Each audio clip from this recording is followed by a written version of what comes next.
I know. Welcome, Robin Coleman. Thank you for joining us. You are the first one here for the moment, so please give us just a few minutes to see if anyone else is going to join us. I think it's only 2:31 right now, so great. Also, we've got the cover there, but I'm going to also share a larger version of the cover. Okay. Yeah. I have a raw video of talking about the design, but I haven't edited it yet. Oh, cool. I was doing this whole thing for UCLA Extension, and so that took a lot of my time in the last month. That's cool. And it's fun, just so you know, there is a digital galley available of Cursed in our booth that's for download, but that is with the original ARC galley cover, one of the original cover designs that we were considering back in the day. And when we went to print with the ARCs, that was the one that was available to us. But I think we had several other designs that we were going through at that point. It's very, very different. Yes, it is. And if you want to see the evolution of the cover, we do have, like, that is an article we can point people to. Yeah, it's very cool. Have we posted an article about that? I thought we had, or did we just discuss it? Now I feel like we discussed it. Yeah, we need to do it there. I have a video of that, and it's like 8 minutes long. I really need to. You did that for Free Fall Summer, and it was very interesting. Yeah, we should do that, because that's kind of a fun thing, is to see all the different versions of the cover. And one of the things that we sometimes do at Charles Ridge is that we take covers. We have a lot of people that we sort of know in the faculty at Simmons University, and they have a very big like MFA program there in writing for children, and also a publishing program. So we like to go over there and show different versions of covers to the students and get their feedback. And did you do that with some Cursed covers? Cursed, I think so. I think we took Cursed, but we hadn't yet settled on this. Like, this was not an option, this cover that we ended up with at that time. I think everybody preferred the Fist cover. Do you remember that one? I do, yeah. Yeah, that was a great cover too. So I think it just goes to show there are no perfect covers necessarily. You can just, there are many versions that you can have to illustrate a book properly. In my mind, you got this one kind of perfect. I know, I love this one. Yeah, this was the first one that you sent me that I had that moment, that rush of like, oh my God, yes, I love this one. So yeah, sometimes you have to get to that 25th cover.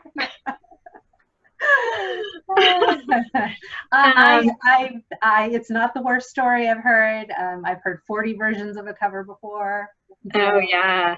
Oh yeah. I remember seeing a presentation. It was Chip Kidd at PRH gave a presentation about the cover of, I think it was Hausfrau, and there were like 80, and it started so different from what it ended up. And then I think the paperback is something different altogether. So covers are hard. Yes. Do you know if the paperback is going to have a different cover, or have you not really? I think we would love to keep this cover just because it's so recognizable. Yeah. And usually there are many reasons behind changing a cover, but the biggest one is the book didn't perform right to sales expectations, and so you're trying to give it another shot out in the world with a different cover. So I think in this case we loved it from the beginning, didn't have any doubts, and the book has done well and got great reviews, and and the award. So I feel like with all of those things sort of behind us, I don't see a need to change it. So but it will be available. We will be publishing the paperback in 2021, and the exact date has yet to be determined. It'll be sometime,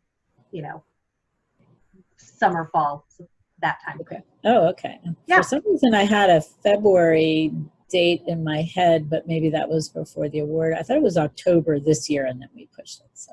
Yeah, I think without sort of knowing how a book is going to perform, you kind of always have it in your head that 12 months is like a good time to bring out the paperback, but you just don't know. You play it by ear based on how the book is doing.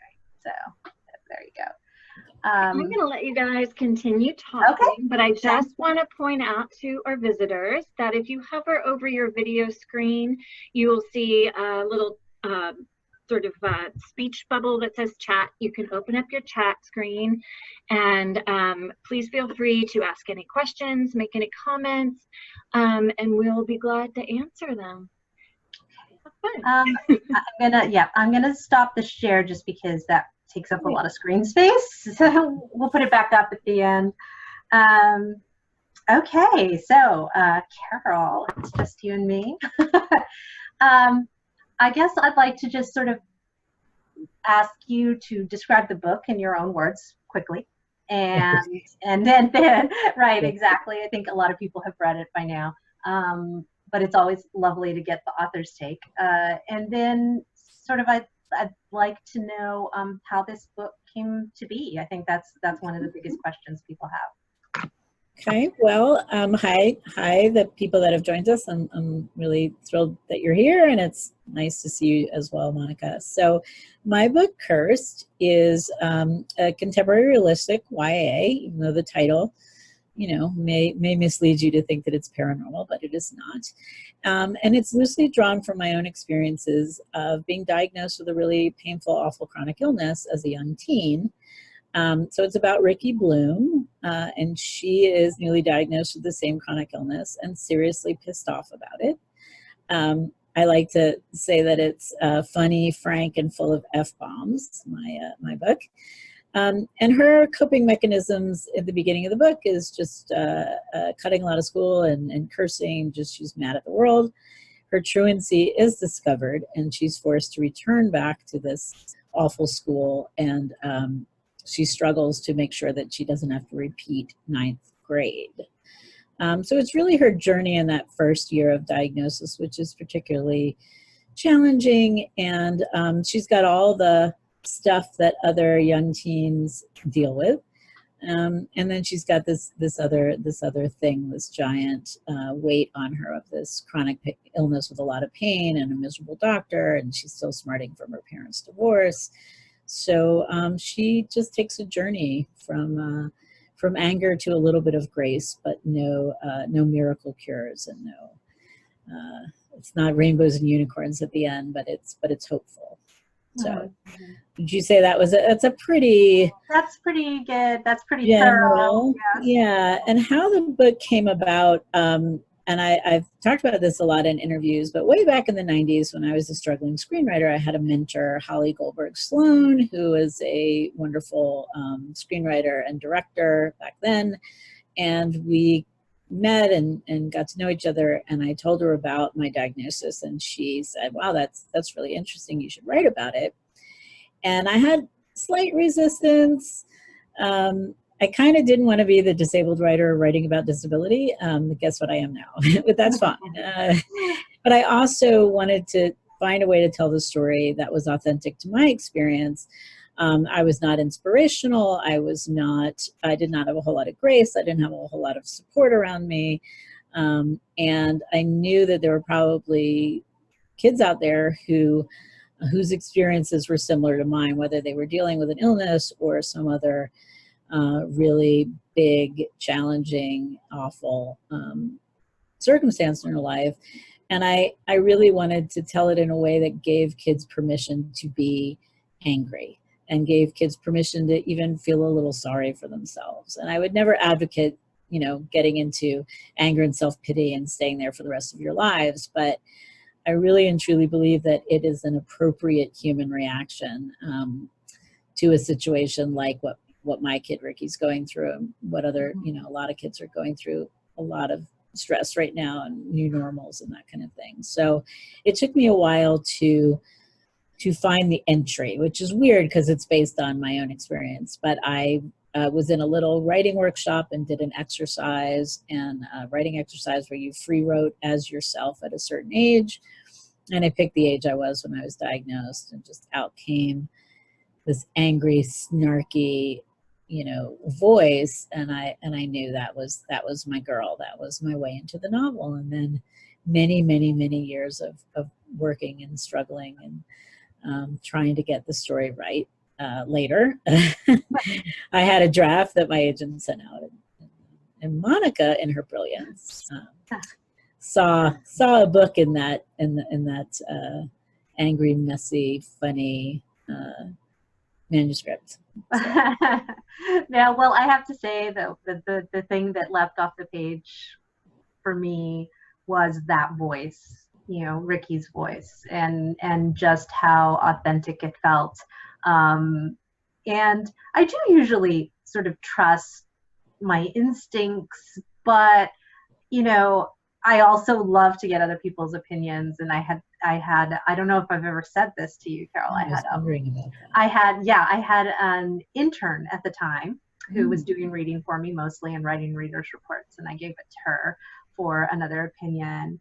And she came back and she's like, I absolutely love it. And you wouldn't know this about me, she said, but I do have like a chronic, condition. And this really made me feel like, like this author got it. And so that was like really great to hear that right away. I had no idea, that I gave it to the right person as a reader. And then, the rest, I guess, is history. Rest is history, yeah. That's the comment that most authors, and myself in particular, love. I love to hear from people with chronic pain and chronic illness who say, I've never felt so seen.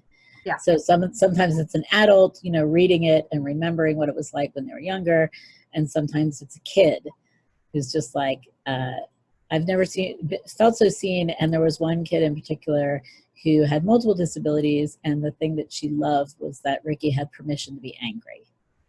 Because society says, don't be so angry. Don't feel sorry for yourself. Just suck it up. And there's a lot of pressure around, disabled people are supposed to be inspirational. Yeah. There's an extreme there. You're like either completely destitute and miserable and an awful human being, or you're this inspiring beacon of light. And, the reality for most humans is that we're always somewhere in between that, Right. And right. so that's the thing that I love. I love hearing. So yeah, absolutely. And I think that voice that speaks to people in that way, but also speaks to other people in a way that they can understand what living with a chronic illness it could be like. Like, I just feel as though that just comes through very clearly in the book as well. So it can be for, basically anyone. Yeah. And I love that. And I think that that's maybe why it got the award that it did. It won the Schneider Family Book Award for 2020. And so that was really exciting and amazing. I've had my eye. I've had my eye on that award since its inception, I must admit. And I forget the year that it first was given, but it wasn't so long ago. It was maybe 10 years or so, and I was already working on Cursed. And my first thought was that's so nice that they're going to recognize disability stories. We hadn't had a place at the table at ALA, and here they were having an award for us, which I was really happy about. But I also was like, I wonder if I could win this award. It was just like a dream come true, because it's such an honor to be, honored by, for my community, for being a voice for my community. And I am one of those people that hears about a competition or an award and like, I want that, so I'm always in that mind frame. And as much as I tried to, don't get your hopes up, my hopes got up. That's one of our chapter titles, right? There's a chapter title. It's like, I know I shouldn't get my hopes up, but there they go up anyway. And so, I was just bracing myself for the crushing disappointment of not winning, and then I didn't have to do that. Well, I know that was a really exciting moment, and it kind of happened in the way that all those awards happen, in that the publisher knows first, gets notified first, yes. And we cannot say anything to the author until they get the official call. So that's always like the difficult time period.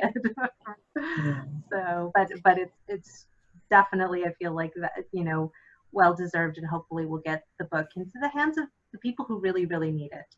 Yeah. And there's other things in there, like cancer survivors as well. And well, I do think it's somewhat universal in that she has an extreme case of it, but when kids are 13, 14, 15, their bodies are changing, and sometimes it's a little confusing and overwhelming. And so I felt like hers was an extreme case of that, but a lot of the readers that are the age that's right for our book, I think we're saying 12 and up. And I've had some kids younger than 12 read it, as long as their parents aren't worried about the language. And it can be a little overwhelming when your body is changing. And I always thought that was a good age for her. She was originally 13 in the manuscript, and I understand. Wasn't she 14? No, she was 13 in the she was 13. Okay. And then we aged her up to 14, which I think was completely understandable and appropriate, and some wonderful things came out of that, created, a ripple effect, and I had to change so many little things because she was a year older, and so I really loved some of those changes that came about. Yeah. Well, I think it led to sort of some, a little bit deeper delve into some of the relationships that she had with others, with some, the friendship, the love interest, her mother, some other, I think that she was able to look at those relationships in a little bit more mature way. Yeah. Being a bit older. There seemed to be a shift, and I don't know if the shift would have happened anyway, but in earlier drafts, she was really determined to get a first kiss and have it be nice. And it was sort of like the exterior goal, but it sort of overwhelmed everything else. I mean, it kind of overwhelmed the interior goal, which we know she wants to feel more comfortable again. She wants to find a way to be herself. But the shift in age really resulted in that deepening of relationships, and, her need and her want in the book really shifted to her finding a way to be comfortable in her own body and owning her space. And that, of course, I'm so much happier with that than have it be like, I want a boy to acknowledge me, Yeah. Yes, exactly. Yes. No, but I think, it's still very a reachable text for a little bit younger kid. I gave it to my daughter when she was 12. My daughter's now 13. And I gave it to her and her friend and last year, and they both read it and loved it, and just, and my daughter read it again right away. And so I think that it's still relatable. So yeah, exactly. Because a lot of it is sort of first big crushes, first, taste of sort of these higher expectations of her school as well. You have a lot about teachers and what a difference teachers can make. So that's I think that's really the age at which you start to really have those lasting effects. So And I think the real hesitation some parents or teachers might have for giving it to younger kids is the language. Because there's no sex, there's no drugs, it's a little bit of bullying, but there's no, overt violence. And I read somebody recently, wrote, I was a little hesitant because of the language, but it turns out it's not just empty use of curses, it's really part of the theme. And she learns better ways of expressing herself and the power of words. So it is sort of almost an anti-cursing book, or your words have power, so choose them. She becomes more aware of, how her cursing affects others around her, and that there are times when it's okay, and times when, she can find a more creative way of expressing herself. Right. I mean, and I think that you need. it is something, it's an experimentation phase also that pretty much all kids go through. And having a kid who's past the, teenager phase and one who's just entering it, it's absolutely sort of on point for that age. And so, it just also, it has that authenticity factor as well. But I think you're right about sort of the messaging, the fact that, you really have to think about why you're using words. And that's a great, that's something that I really enjoyed. I think it's really great, especially the whole speech teacher who's in there and who, who really changes Ricky's life. Yes. And that's pretty impressive. And I think you said at one point to me that you had a teacher like that, right? I didn't have one specific teacher like that, but I had, a small handful of teachers that really impressed upon me different things, and I sort of made an amalgamation of them and Mr. Jenkins. And he's one of my favorite kind of antagonists, and this has happened to me in other things that I've written, where I have an antagonist in there who's just going to be a pain in the butt for the main character, and then that character sort of taps on the computer screen and says, no, I have other ideas for my character, and they sort of take over in surprising ways and become like one of my favorite characters in the piece. I had that happen with a screenplay where there was a young bully and he was just going to be a young bully, and then now he's just like one of my favorite characters in that story, because he really had his own mind of where he wanted his character to go. And I was just like, all right, dude, let me know. What are we doing with this? So it was cool. Now, what did Oliver represent to you? Like how did he come to be, and how did you think of him, and was his voice immediately as apparent as Ricky's was? Interestingly, Oliver is not drawn from somebody I knew in those days. And I had a cousin who read the book and loved it. She said, oh, I hope you stayed in touch with Oliver. And I was like, oh, dude, I wish I knew Oliver. I have an Oliver. I think Oliver is the character who's a little further along the path of having this significant health issue, dealing with all the fear and the anger, and then getting past that to more of a place of grace and acceptance. And so he's sort of her tour guide. But another sort of element to Oliver, and I don't know if we're going to be doing spoilers here, but I've had situations where there was a cute, dorky guy that I kind of liked, and he kind of liked me, but the peer pressure, like he was just too unpopular. And so I shut that door. And as an adult, I so regret that. I'm like, oh man, that would have been, we would have had such a nice little friendship. And instead I went for the popular boy whose attention I had for 15 minutes. And so I wanted, Sonia Soames, who's one of my favorite YA authors, once said, and I'm paraphrasing, something about, one of the fun things about being a YA author is you can either have your characters avoid the mistakes you made, or make them but clean them up better and quicker. And so that was my little nod of the hat to that. I wish I could remember his name. It was at summer camp. This sweet, dorky little boy who I had so much fun hanging out with one night, and then just rejected him. So it was sort of the nod to him that this time she's like, no, he's awesome. I don't care if the other kids tease him. I like him. So yeah. And he was her tour guide. Yes. So.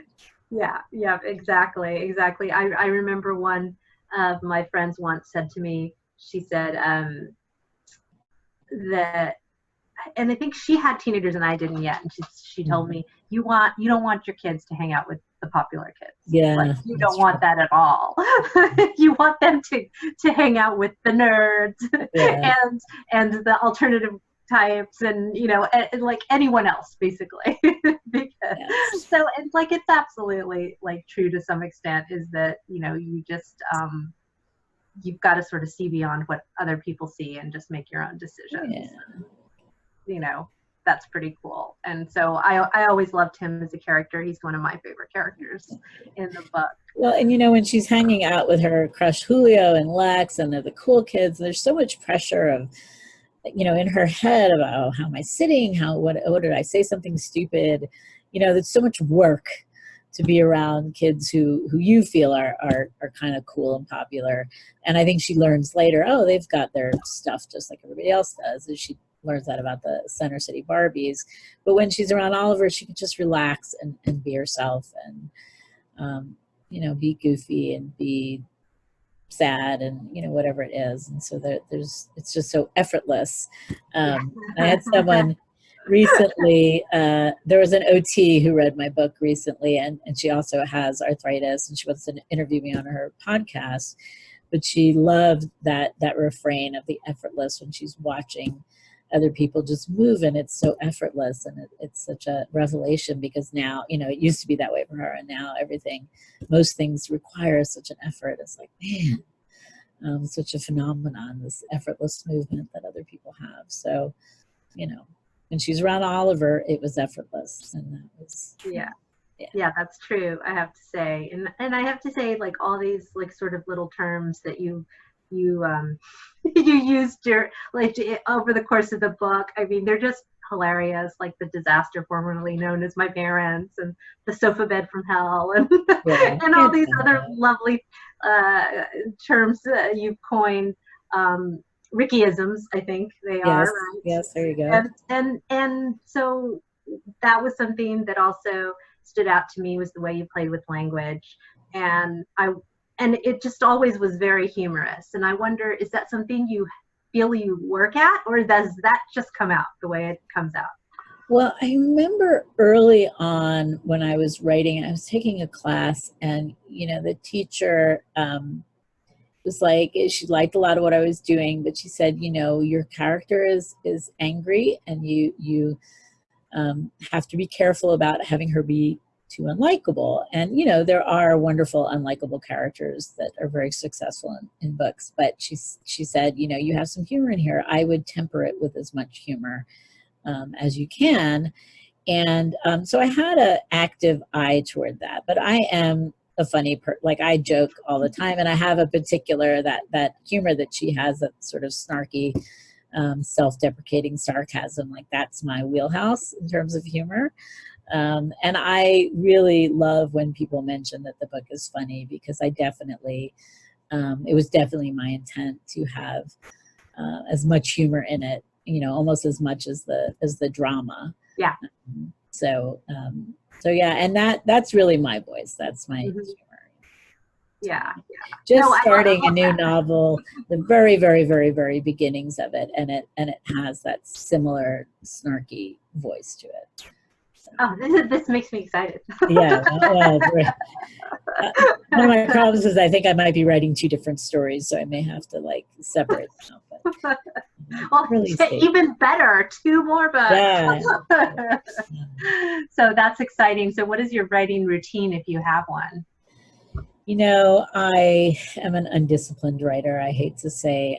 I tend to do go in different little trains. And there was a period where I was like, oh my God, I should be writing every day, and it's terrible. And someone just suggested, just write for 15 minutes a day. And that was such a revelation, because I was able to do that. And a lot of times you get started and then you end up working more than 15 minutes. But I would get to the end of a busy day and, oh God, I didn't write. Well, I only have to write 15 minutes. I can do that. So I did that for a long time. That helped me get Cursed done. And it builds up. You write 15 minutes a day. After a month, you've got a lot of pages. You got a lot of words. And I also tend to, I've been writing once a week out with other authors at a coffee shop, which of course we haven't done since March, but that helped, because it just gives you that routine, and I'm there, and I try not to check Facebook, and just I know that even if I'm miserable the rest of the week and don't get much done, then I'm going to have that chunk of 5 hours on Mondays. And I've done different things like that over the years. There was a Write Club. We had a Write Club at a coffee shop near me. And the first rule of Write Club is bear claws. It's not that you don't talk about Write Club. And so you saw there are a lot of people in my acknowledgments that, at various points held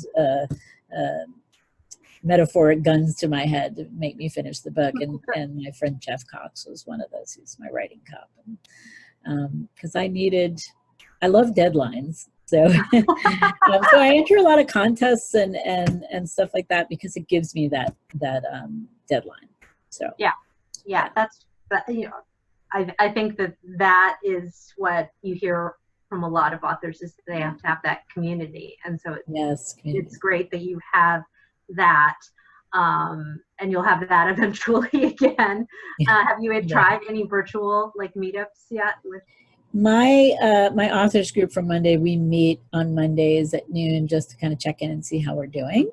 But I don't have some other friends I know have a virtual writing group, and you need to bring pages, and I might want to play around with that. But for right now, I've been in various writing groups as an author and a screenwriter, but I'm not right now, where you go and you read each other's material. I have a critique partner, Joe Taylor, who's like the North Star of the book, and he's the one who saved the 100 pages when my computer crashed and everything. And I had sent him pages of Cursed for years, and he will always read them, and I read his stuff. And so I do have a critique partner in that. And that works. That helps. It all helps. I wish I were one of those writers that gets up at 6 and, writes for 3 hours while it's quiet. And that's not me. Yeah. I wish those are impressive people. And maybe you could talk about your process too. Like, some writers will put an outline together and then write beginning to end. And others are more sort of, they'll write the scene that they're interested in first. And that's the pantsers versus plotzers. The pantsers write by the seat of their pants, and plotzers like to plot it all out. Now, I would have considered myself a complete 100% plotzer. I love outlines and synopsises and plans. But with Cursed, and I think I mentioned this to you, and you were really surprised that I wrote it out of sequence. Cursed was just so real and raw. I just wrote whatever scene came to me that wanted to be written that day. And then it was a big job to figure out where everything went and where I needed bridges between scenes and sequences. And the draft that Charles Bridge bought when I went to do that first big edit, the timeline was such a mess. And I was like, oh my God, how did I must have just, dazzled them with my characters and voice so much that they didn't notice that there were all these inconsistencies. So I actually printed out a calendar pages, and I had different color Post-it notes for the different storylines, the medical story and the school story and the family story. And I used that in an Excel spreadsheet to really kind of put my book together like a puzzle to make sure that I was much more consistent. And I thought, well, I'm never doing that again. My God, that was so much work. And then I started writing in middle grade, and I have the whole outline and everything, and I was trying to write it chronologically, and there was just I feel like writing this scene. And so it's sort of a mixture of the plotting ahead of time, but also giving myself the freedom to write whatever scene I write. And I want to write. I revise as I write. And my mom's an English teacher, tried to break me of that habit. And she, at a certain point, just threw up her arms and said, that's the way you write. So when I was in college and I was writing a paper, I would literally spend an hour on the first paragraph to get the thesis sentence and the setup for the rest of the paper done. And then the rest of the paper was like 15 minutes. And that's just always been how I write. So when I finally come up with the first draft, it's more like someone else's third draft, because I've just done a whole lot of editing as I'm writing. I just have to do it that way. I can't go on if something's really messy. So I'd love to write the shitty first draft. I'm not one of those writers either. Yeah. I warned you that I loved revising. and I think you saw that I was like, when I gave you that 10-page Word document for the final edits, I was like, I'd like to make all these changes. She's going to kill me. And but that was, I think that was after the copy edit, right? Yes, it was. And I was like, oh my God, she's going to kill me. But you were so awesome. So. Well, it's hard. I can't even imagine, being the author, not touching it until the very last minute. A long time ago, I read somewhere that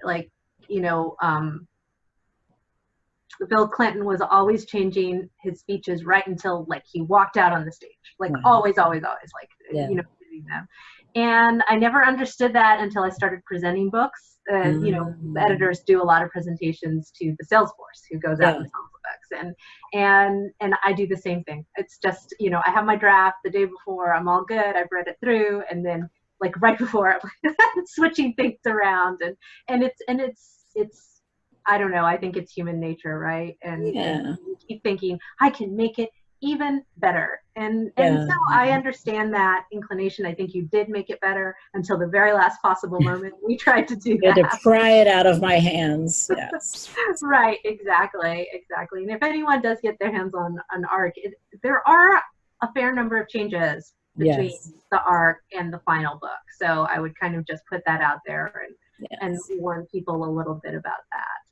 But there is an audiobook, which is really exciting to have that out in the world as well.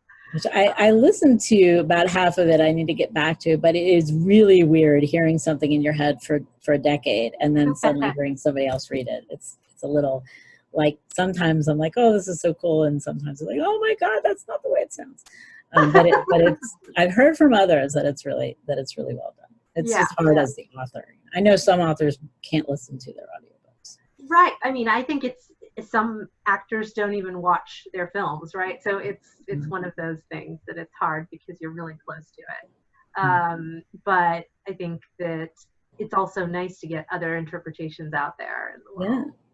Yeah. One of the things you mentioned earlier was sort of, you briefly mentioned like other writers of disability stories. Now, is that something like you feel there are many of them? There aren't many, that it's hard to connect? How is there a community really, or, you know, how is that? Interestingly, I joined a Facebook group that just turned a year old of disabled kidlit writers, and there's writers with all kinds of disabilities, and there's pre-published writers and published writers in it. And, you know, for me, I'm trying to strike a balance between, you know, righteous indignation about how little own voices disability stories there are, and just being encouraging, and everyone we get is great, and let's support those writers. Let's establish the fellowships and the mentorships and the contests and the publishing, you know, contracts. Let's reach out to that community so that we can have more and more own voices disability books. And I think that we're a little behind the game in terms of the diversity initiatives. I think that there's been a decade of really reaching out to BIPOC writers and writers of different minority religions and cultures, and the LGBTQTIA plus writers. There's been about a decade of, hey, let's support those writers. Let's look for their voices and try to, you know, get own voices, stories from those various communities. And we're, in the disability community, we're a little bit behind, but we're coming. And I think it's a matter of, you know, speaking about it, talking about it, and just trying to encourage other writers and encouraging publishers and agents and organizations that support writers to have disability in mind. I mean, I come from the film industry, and they have all these diversity fellowships, but disability isn't one of the qualifying. And we're getting there. I mean, we're just bringing up the rear slowly. And I don't want to be like, you absolutely shouldn't write outside your thing, you know, because then you get to like, well, do I only write my disability? You know, there's just, disability is such a gigantic umbrella, but it's so important to get it right. And a lot of very well-intentioned able-bodied writers who write disability stories are telling it through the able-bodied lens, and I guess they don't get enough feedback from my friend Lee calls it authenticity readers, not sensitivity readers, because authenticity is different. Sensitivity is like, oh, I don't want to offend anybody. Authenticity is, I want to get this right. And you know, it's so inherent in us, the able-bodied gaze. Even within my own community, there was a book that I won't mention that did really well. It got a lot of sales were great and everything, and it was about a young kid with CP who was a wheelchair user, and I read it and I thought, well, this is a great book, and it was a parent of somebody with CP. And then I saw a long Twitter thread from a wheelchair user just writing, somewhat angrily about all of the things that were wrong, and many of it had to do with the kid's lack of agency.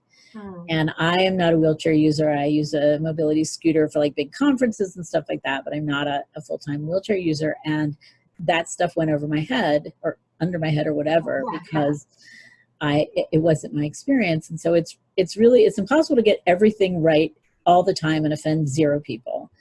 But I think if you're able-bodied and you're writing a disabled character, whether it's a main character or a supporting character, go search Twitter for all the different, disability trope hashtags. And so you'll learn about, we're not here to inspire you or teach you a lesson. And also get those authenticity reads, as many as you can.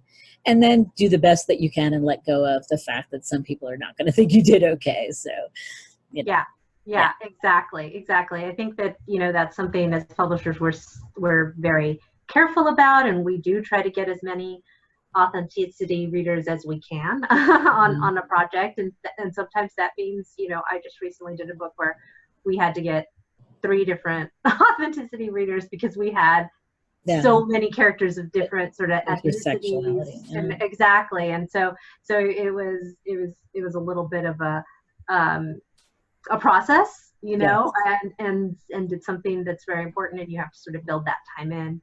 And it's just, I think it's just what you have to do, right? And it doesn't even, this author that I was working with, really, these were all sort of not even the main characters mostly. It was sort of like other characters that we had to make sure that we were getting right. So it's even more important if it's one of your main characters to do your homework. And you're right, you can't control what other people write, but you can. Somebody's going to take issue with something you write, always. There's no way to do that perfectly. So. Right, exactly. And I think that was also one of our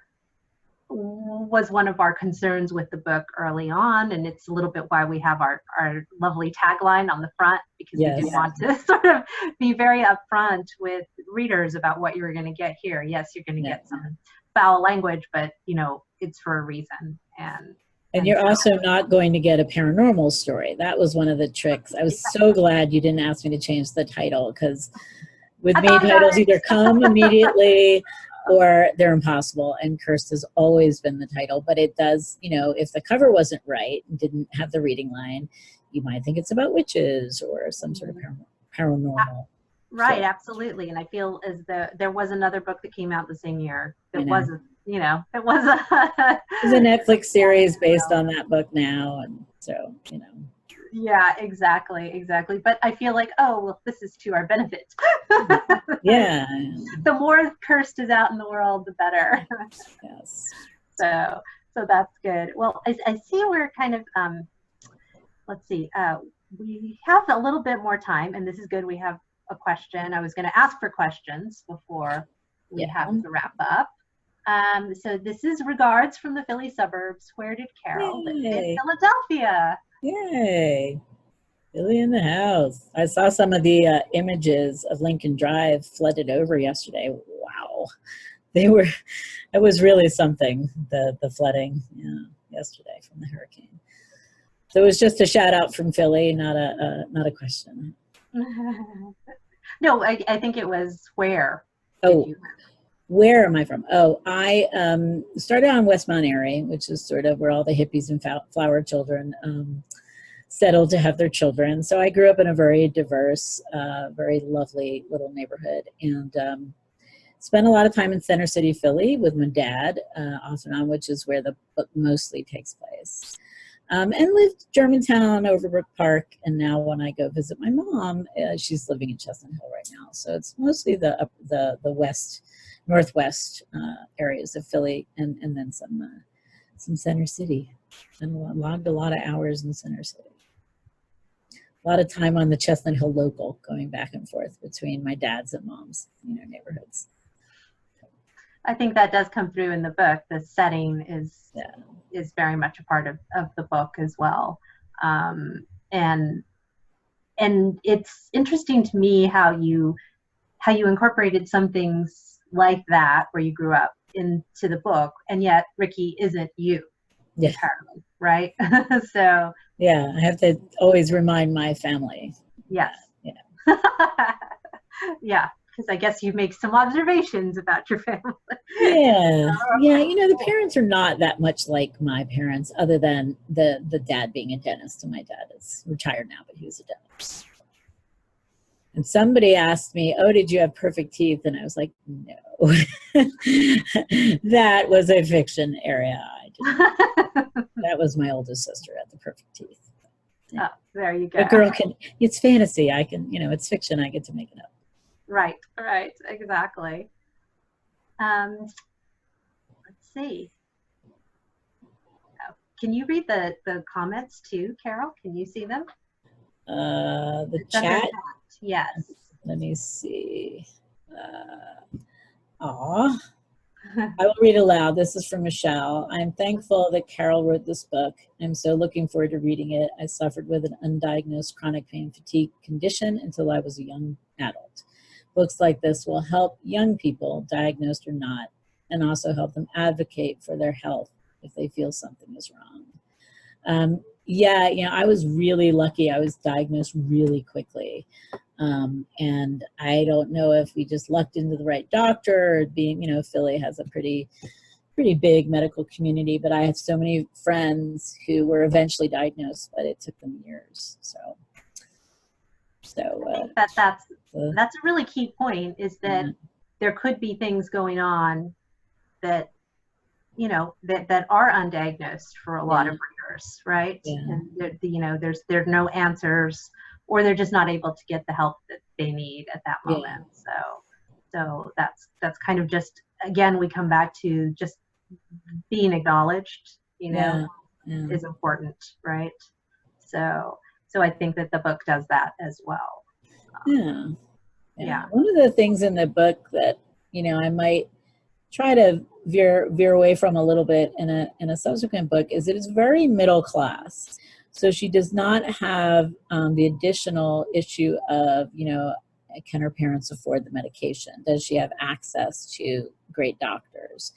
And someone sort of, was like, yeah, this is pretty middle class. So I want to, in subsequent books, think about maybe if it's not the main character, maybe there are other characters around her who don't have that privilege. I'm always trying to pay attention to my privileges, and even if I don't write a main character who doesn't have similar privileges, I can put people around her that do have those struggles, so that more people can see themselves. Right, exactly. Well, I mean, you did put in, and you put in sort of the Jewish identity, a little bit of that, but not very much, actually. Which is strange. I don't identify as Jewish, but I just sort of like, I guess she's Jewish. I don't know. A lot of girls with dentist fathers in Philadelphia have Jewish dads, so they're So there you go. And of course, I had a significant lesbian characters, and one review is like, oh, she wanted to get her diversity brownie points, and I was like, no, because it was drawn from my experience, and I do have a gay sister, and I have a bisexual other sister, and my oldest sister was in 2 serious relationships with Black women when she was in high school, and so I didn't put Danny and her Black girlfriend in there for brownie points. I put it because, it was part of my experience, and if she's a kid like me growing up in an environment similar to mine, it's completely understandable that's that would be a part of her life. Right. No, I for me, that always read, I mean, it was just her life. Exactly. It's life in a city, and Danny is very much like my sister is now, and my relationship with Danny is now. But it goes back to, you can't please everybody. So somebody thought that I was just trying to be woke, and and you can't respond. You can't be like, no. The tokenism, right? Like, no. No, we try to avoid that. Yes. It was Yeah. real, I swear. Yeah, exactly.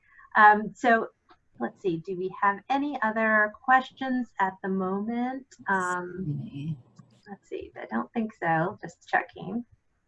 But we're coming up almost on an hour, so that's pretty good. Yeah.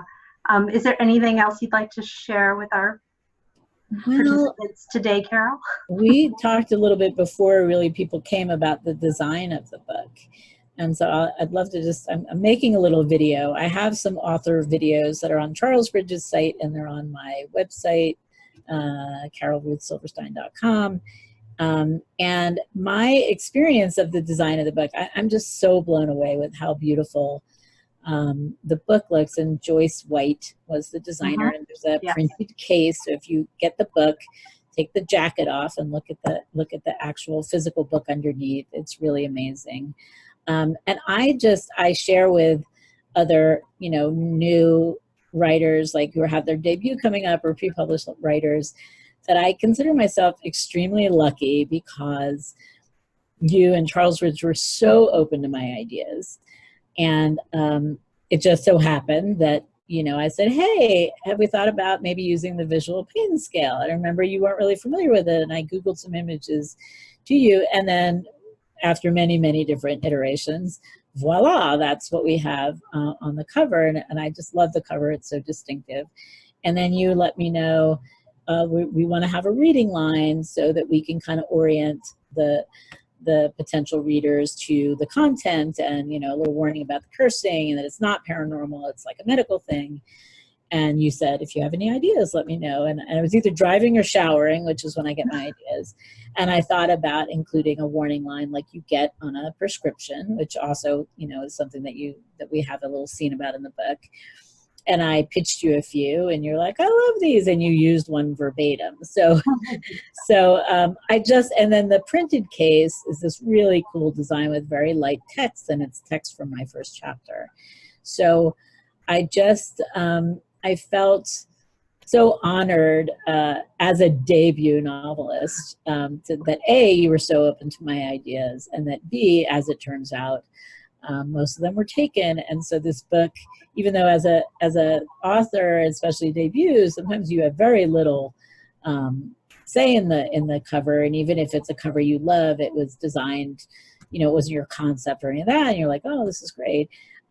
It just so happened in my case that not only do I just love the cover, and you guys put out an exquisite book, but I had such a hand in the concept, which was just a happy coincidence. And so I like to tell pre-published writers, the experience not typical. Results may vary. Like you won't always have this serendipitous situation, but I was just lucky, and you guys were really open, and I had some good ideas, and it all worked out.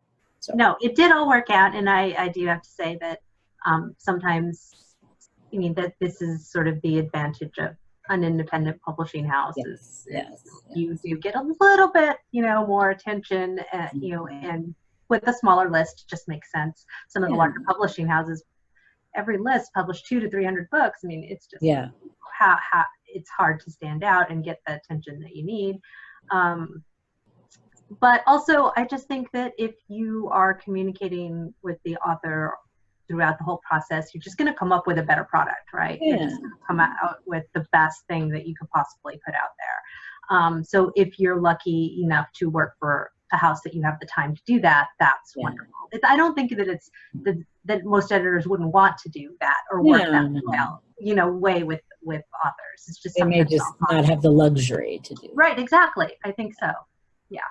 So. Yeah, and it was such a personal story that it was just so gratifying to have the design be so personal for me. So.